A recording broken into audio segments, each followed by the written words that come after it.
Hi everybody, I'm Tim from troutandfeather.com. You asked for more on the water, you're getting more on the water. In fact, I just took a break from fishing to share kind of a quick early thought. This is not a formal review, but some early thoughts about the new Orvis Blackout. This is their 11-foot 3-weight. Oh my gosh, look at this.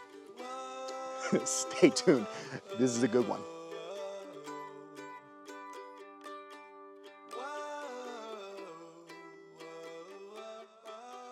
So let me set this up.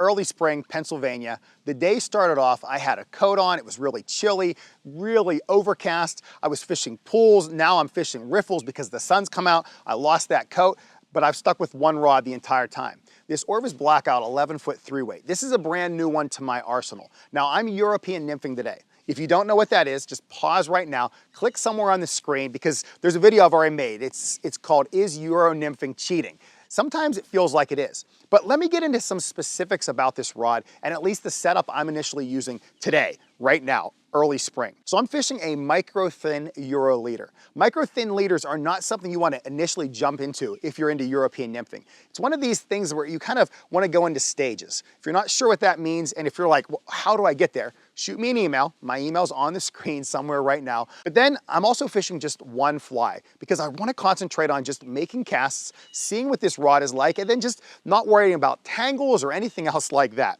And I can tell you, this rod has performed definitely up to the hype, at least for me. Now I'm used to fishing about a 10-foot 3-weight, 10-foot 6-inch 3-weight, somewhere around there, so I decided to opt for this 11-foot rod. I felt like it was going to give me some extra reach. It definitely does. The first thing that I noticed, I wasn't using the water haul cast as much. I was going back to kind of overhead casts with this micro thin leader, which I wasn't sure that I would really just get right to that right away, yet I did. And then kind of the first thing right out the gate, I was extremely accurate with this rod. I was super impressed where it's kind of like Michael Jordan with that, he sees that giant hoop. Like I saw exactly where I needed to cast, I would make the cast and my fly would insert the water right there.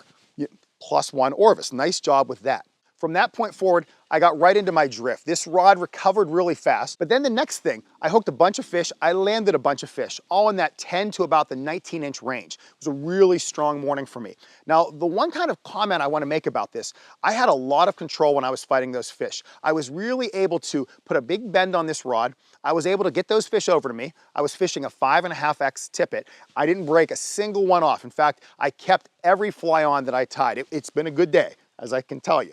But more importantly, because it had that flex, everything was great. It was great landing the fish. However, the one thing I did notice, when I had this up in the air and I was landing those fish, it just felt like I had to either do a little extra reach to get them into my net or just think about it a little bit more because, as I mentioned, I'm used to fishing typically a 10-foot 3-weight. So to jump up that extra foot, it definitely made a difference. And it was something I had to think about for my first, I don't know, 3 or 4 fish. After that, geez, it just came natural. Now I said, this is an early review. This is just like my initial. I've fished with this a handful of times already. So I can't tell you what it's like fishing a dry fly on it yet, fishing streamers. I've really just been fishing single nymphs for the most part, and it's performed really well. Now, I also mentioned that fast recovery. What's that mean?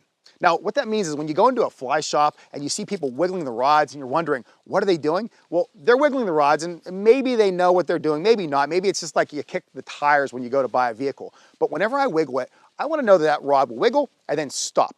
And that's called the recovery. Whenever a rod has the ability to recover super fast, that's a sign that you can make your cast, wait for your leader and everything to get right down to where it is and start drifting. But you can't start that drift until your rod recovered and is straight, ready to go. This one does an exceptional job. Now, I was kind of unsure because going up to an 11-foot rod, I thought, gosh, this thing's just gonna be waving in the wind. It handled it really well. So I really love that aspect of it. So right now, I guess I do this quick reflection. I was fishing, a stealth mode most of the morning. It handled really well with that. I hooked a bunch of fish. I only lost, I think, 2 fish for the morning. I landed way too many. It was a great day. The only issue I had was whenever I went to net my first few fish, that was easy to kind of adjust for after that. I mean, overall, I really like this rod. But again, it's just too early for that initial like, hey, go out and buy one of these. It's $1,000. It's a lot of money for a fly rod. However, if you're really into this, you're really into European nymphing, you probably have an idea of what you're trying to get out of this. If you like the Orvis products, I believe you're going to like this one too. If you're looking for a link to buy one, you can find one down below in the description. But if you're thinking about buying one, kind of think about where you're coming from first. Are you making an upgrade from a $200, $400, $600 rod? Then you might know kind of what you want to get out of it. Now, from my perspective, I absolutely thought this is worth it. Now, the fish, or we'll say the rods that I fished prior to this one, I love a 10-foot 3-weight Honic XP. It's just been a stellar rod in Pennsylvania. I've even brought that rod to Iceland before. The other rod that I love to fish is a 10-foot 6-inch H3. That's a 3-weight by Orvis. It's been another just exceptional rod for me. Are there really great rods at those lower values? Heck yeah. The Moonshine Vesper, the Orvis Recon, the Cortland Competition. There's a ton of great European nymphing rods out there. At that upper echelon, this is one of those sticks that I think is gonna stand the test of time. So with that said, if you have any questions or comments about this rod, by all means, shoot me an email. It's tcammisa@gmail.com. I'll give you any feedback you want. I mean, I can tell you this is the rod that I'm gonna be using throughout the spring 2022 season in Pennsylvania. If I go out west, New York, I mean, I plan on bringing this to Iceland with me in July and August. Thank you so much for liking this video. Come on, pause. Go like it right now. Thank you so much for subscribing to my channel. And if you have any questions or comments, please leave them down below in the comments section. As always, thank you so much, everybody, and I hope to see you soon.